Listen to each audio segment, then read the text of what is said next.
Il n'y a pas d'autre choix. On a effectivement un problème récurrent en période hivernale, mais le problème des sans-abri et des enfants sans-abri est un problème qui accourt toute l'année.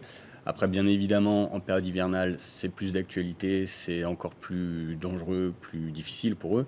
Donc voilà, nous, symboliquement, on alerte bien sûr les services sociaux, les services compétents dès qu'on a connaissance de ces cas. Mais symboliquement, à la date du 20 novembre, qui est l'anniversaire de la signature de la Convention des droits de l'enfant, on met en place un certain nombre d'actions pour, dans un premier temps, mettre à l'abri les enfants, très concrètement, des enfants qui dorment dehors.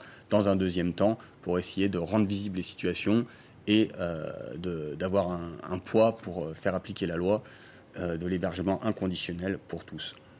Alors évidemment, ces enfants ne sont pas que des chiffres. Le jour, pas grand-chose ne les distingue d'enfants ordinaires, mais c'est quand sonne la sortie de l'école que là, les choses changent. Et quand il n'y a pas de refuge dans une école ou dans un gymnase, eh bien, la nuit se passe sous une tente, quelle que soit la température extérieure. Le 20 novembre dernier, Béatrice Tardy a rencontré Élisée. Ce petit garçon a 11 ans, il vient de Roumanie. Il est écolier à l'école Robert Doisneau de Lyon, élève de CM1. Il raconte, avec ses mots d'enfant, ce qu'il vit au quotidien. Donc là c'est chez toi. Ouais. Oui, c'est chez moi, où je dors. Et je dors là, et la nuit, c'est froid. Et quand tu te mets dedans et tu dors, ça ferait froid, il faut mettre comme ça les mains, parce que tu as froid. Et après, quand tu te réveilles aussi, il y a froid. Il faut que tu mets beaucoup d'habits. Et nous, on n'a pas trop d'habits. Et c'est pour ça. Mais tu vas à l'école tous les jours. Oui, tous les jours. T'aimes bien? Et bah oui, j'aime bien pour apprendre.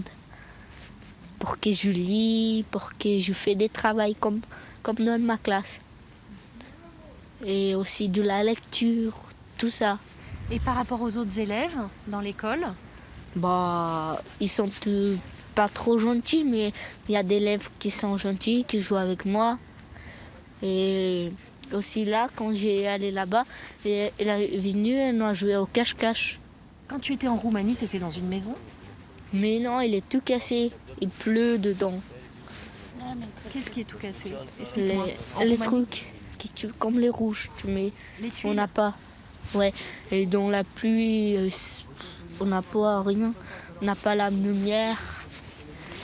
Et voilà. Et pourquoi vous êtes parti de Roumanie? Bah, parce qu'il n'y avait pas d'argent, de manger.